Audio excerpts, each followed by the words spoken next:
Welcome to my journey through the Bible. This will be application you can apply to your life and a little more in depth about the chapter. We are in Joshua 6 verses 1 through 27.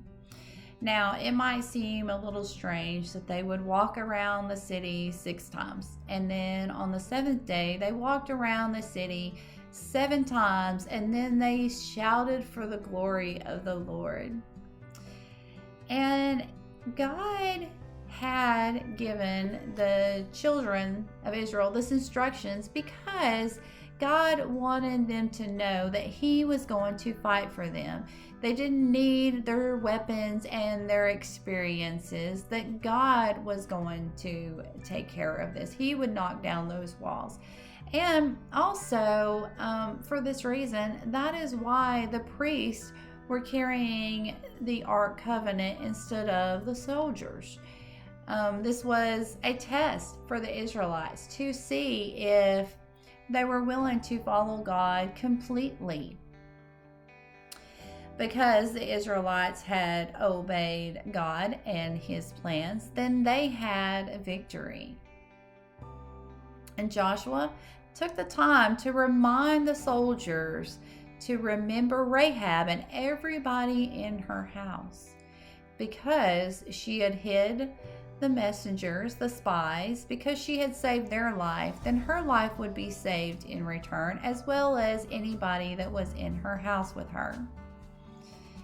And all the gold and the silver and the bronze and the iron, all of that was not to enrich the people, it was to beautify the tabernacles,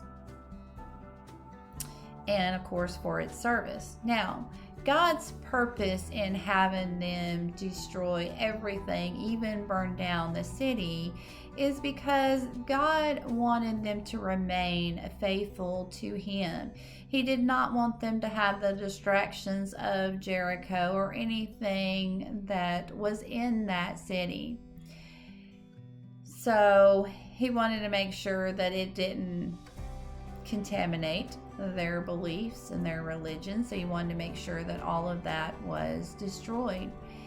And God wants us to clean up our behavior when we start a new life with Him. We need to make sure that our personal desires does not distract us from our spiritual purpose. We are to reject anything that is rebellious against God. And in 1 Kings 16:24, it shows that a man tried to rebuild Jericho, and his oldest son and his youngest son both died. So that was the fulfillment of this curse that was put on anybody who would try to rebuild Jericho. May God be with you in everything and in every way.